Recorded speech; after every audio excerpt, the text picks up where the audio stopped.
자, 그럼 이제 한 발 바로 들어보도록 하겠습니다. 오늘은 네. 김준호 매니저의 한 발부터 네. 자, 먼저 들어보도록 하겠습니다. 오늘 어디로 준비해 주셨습니까? 저는 이제 오스코텍의 후속주인데 네. 오스코텍보다 장기적으로 봤을 땐 더 강할 수도 있는 어. 한 종목을 준비해봤습니다. 바로 유한양행이라는 종목을 오늘 한 발 종목으로 한번 가져와 봤어요. 그래서 유한양행 같은 경우는 사실상 지금 이제 오스코텍의 자회사인 제노스코가 이제 사실 렉나자의 어떤 원 개발자라고 말씀드렸잖아요. 그래서 2015년도에 제노스코한테 기술 이전을 이제 받았고, 그리고 2018년도 말에 이제 글로벌 기업인 존슨앤존슨의 이제 해외 판권을 이제 재매각을 했습니다. 그래서 결국에 유한양행 같은 경우는 이제 올해 오스코텍과 마찬가지로 실적 성장이 나올 수밖에 없는 게 이제 그 1차 치료제, 렉나자가 1차 치료제로 승인됐고 또 이제 올해부터 건강보험으로 적용됐기 때문에 국내 매출은 당연히 증가할 수밖에 없다라고 좀 보고 있고요.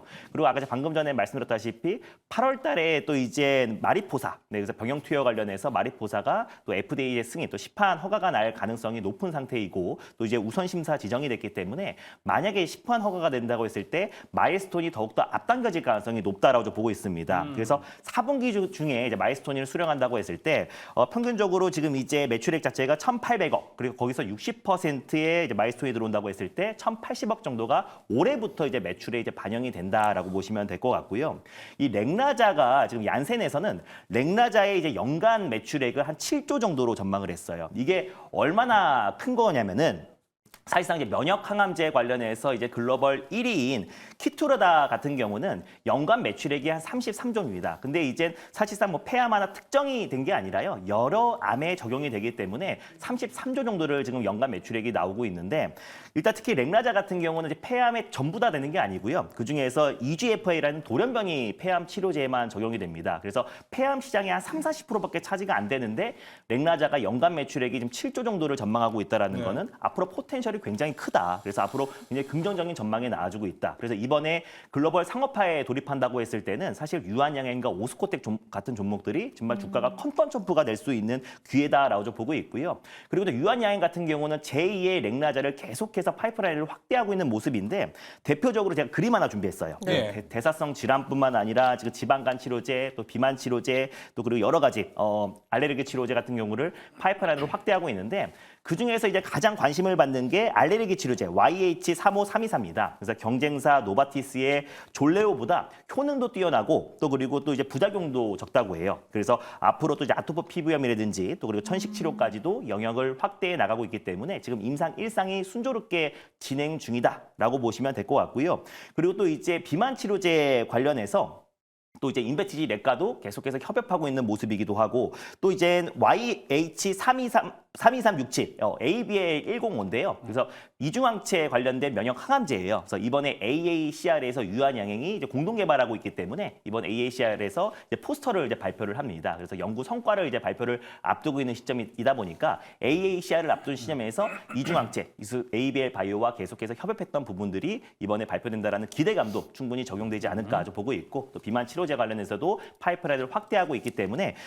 유한양행의 어떤 이제 실질적인 부분도 컨턴점프가 될 가능성이 높고, 특히 이번 3분기에 또 8월 달에 있을 또 이제 얀센의 또 이제 렉나자가 그 병용요법이 다시 한번 또 이제 시판 허가가 된다고 했을 때는 유한양행과 오스코텍에 다시 한번 주가가 컨턴점프가 되지 않을까라는 관점에서 유한양행 오늘 한 발 종목으로 한번 가져와 봤습니다. 가격 전략 들어볼까요? 매수가는 이제 전일 종가였던 73,600원을 매수가로 좀 말씀드려보도록 하겠고요. 그리고 목표가는 9만 원 라인대, 그리고 손절 라인대는 63,000원을 말씀드려보도록 하겠습니다. 네, 유한양행입니다. 앞서 렉라자 설명해 주셨는데 사실 이쪽으로 성공 맛보지 않았습니까? 네. 관련된 신약 파이프라인이 과연 이 렉라자를 뚫을 수 있을까 보유자분들이 가장 궁금해하실 부분이거든요. 어떻게 보십니까? 뭐 당장 이제 렉나자를 뛰어넘을 만한 파이프라인이 바로 나오진 않았겠지만, 아까 말씀드린 대로 기대가 되고 있는 거는 이제 알레르기 치료제와 또 그리고 ABL 바이오와 같이 이제 면역 항암제 관련해서 개발을 속도를 내고 있다라는 게 좀 기대할 수 있는 부분이고, 사실 렉나자를 바로 뛰어넘을 수가 없는 게 국내 최초예요. 국내 처음으로 빅파마 기업의 기술 이전돼 가지고 이번에 이제 임상이 그 발표가 FDA에서 이제 승인 발표가 조기 임상 발표가 된다라는 거는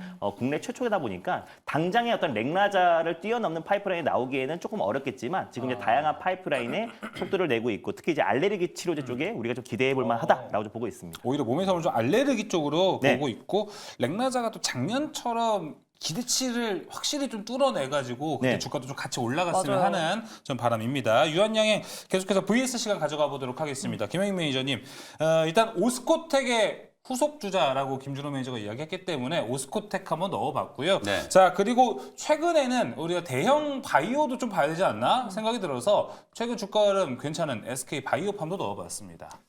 뭐 당연히 이제 유한양행 탑픽 종목으로 이제 말씀을 좀 드려야 될 것 같고 특히 지난 금요일 날 HLB가 이제 리보세라니 이슈 때문에 PBM에 이제 등재됐다라는 이제 소식이 좀 나오면서 사실상 이제 시판 허가 가능성이 더 높아졌다. 3월 달에 이제 파이널 리뷰 끝나면 한 5월 전후가 되면은 최종적인 이제 시판 허가 여부가 이제 결정이 좀 될 것 같아요. HLB가 시총이 지금 13조까지 갔거든요. 그러면 HLB 이제 다음으로 상용화가 이제 임박해 있는 빠르면 이제 8월 더 빠르면 뭐 6월 전후도 지금 얘기가 좀 나오고 있는데 그러면 결국에는 이제 로얄티나 마일스톤 급격하게 이제 유입되고 이제 알테오젠이 이제 보여줬잖아요. 이제 돈 벌 수 있는 기업은 이만큼 급등할 수 있다라는 걸 이제 보여줬기 때문에 뭐 가장 대표적인 이제 수혜주 알테오젠과 HLB 다음으로 급등할 수 있을 만한 이제 제약 바이오 기업은 뭐 유한양행이라고 보여지기 때문에 저는 지금 이게 5조 원 전후의 이제 시총이 너무 싸다라는 생각이 좀 들거든요. 특히 이제 이 EGFR 변이에 이제 대응하는 타그리소 이 시장에 이제 침투할 수 있는 가능성 국내는 제가 볼 때는 굉장히 이제 좀 성과가 있을 거라고 보여지고요. 글로벌 시장에서도 어쨌든 뭐 존슨앤존슨이 지금 밀고 있는 거기 때문에 상당한 이제 매출 효과가 좀 있을 거로 보거든요. 한 2조에서 3조 원 정도만 이제 매출이 좀 나온다라고 하더라도 그에 따른 이제 로열티를 계산해 보면 유한양행은 충분히 10조가 넘어가야 된다. 지금 너무 이제 저평가되어 있다. 이렇게 이제 말씀을 좀 드리겠습니다. 알겠습니다. 유한양행 탑픽으로 이야기해줬고요. 자, 그럼 이제 김영익 매니저 한발 네. 봐야겠죠? 네, 오늘 또 보고서가 제약바이오도 상당히 많이 올라와 있네요. 예. 이 가운데 김영민 매니저의 한발 기업 어디로 향할지 궁금합니다. 네, 아니 공교롭게도 이게 제약바이오 종목 겹쳤는데 네. 저는 이제 GC셀이라는 어, 종목을 네. 말씀을 좀 드려보도록 하겠습니다. 세포 치료제 전문적으로 이제 개발하는 기업이고요. 뭐 핵심만 간단하게 좀 말씀드리면 파이프라인 중에 NK 세포 치료제, 뭐 T 세포 치료제 이런 세포 치료제들을 이제 전문적으로 이제 개발하는 기업이다. 국내에서는 이제 첨생법 개정안이 이제 국회 본회의를 통과를 했기 때문에 올해부터 본격적인 이제 시장 개화에 대한 기대감. 특히 올해 1월 달에 있었던 JP모건 헬스케어 컨퍼런스에서 가장 좀 뜨거운 이슈로 이제 각광받고 있는 게 이런 NK 세포 치료제 그리고 이제 CAR-T 치료제, CAR-NK 치료제 시장이 본격적으로 이제 성장한다라는 거. 그리고 이제 또 하나가 ADC와 이제 면역 항암제 시장의 성장. 그리고 지금 이제 ADC가 레고캠 바이오 같은 종목들이 이제 급등하면서 계속 좀 관심을 받는 것과 마찬가지로 세포 치료제 시장도 당연히 이제 관심을 좀 받을 수밖에 없다. 그래서 파이프라인에 대한 이제 부분들 말씀을 좀 드려보면 AB101 제데일 유래 이제 NK 세포 치료제거든요. 이건 관계회사 이제 아티바에 이미 이제 기술 이전 계약을 체결을 해가지고 글로벌 이제 임상 2A상 네. 진행하고 있거든요. 미국에서 이제 본격적으로 지금 임상이 진행하고 있고 또 다른 이제 파이프라인 AB201 같은 경우에는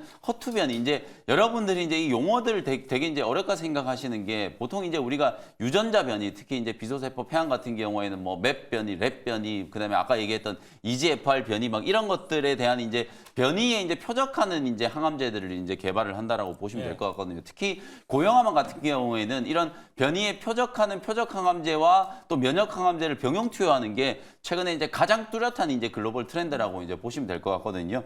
AB201 같은 경우에도 허투 변이에 대응을 하는 이제 CAR-NK 치료제를 이제 개발을 하면서 면역 치료제와 이제 병용 투여를 접목을 하고 있는 그런 상황이다라고 보시면 될 것 같아요. 그리고 GC셀 같은 경우에는 이미 이뮨셀 LC라고 하는 블록버스터 신약을 개발했던 레퍼런스도 이제 보유를 하고 있는 기업이기 때문에 뭐 그런 흐름들을 감안한다라고 하면 차트 흐름상으로 봤을 때는 이제 전고점 좀 넘어가는 강한 좀 상승 흐름이 만들어질 수 있지 않겠는가 뭐 그렇게 보고요. 지난 금요일 이제 종가 46,300원 매수가 말씀드리고 1차 목표가는 55,000원, 손절가는 4만 원 정도로 이제 참고하시면 되겠습니다. 네, 매수가 73,600원, 목표가 9만 원까지 바라보고 있습니다. 자, 김영익 매니저의 한발, 유한양행, 이제 김준호 매니저의 한발이었고요. 김영익 매니저의 한발, GC셀, 오늘의 한발 기업들이었습니다. 자, 여기서 두 분과 이야기는 마무리 짓도록 하겠습니다. 오늘 말씀 고맙습니다. 고생하셨습니다. 감사합니다.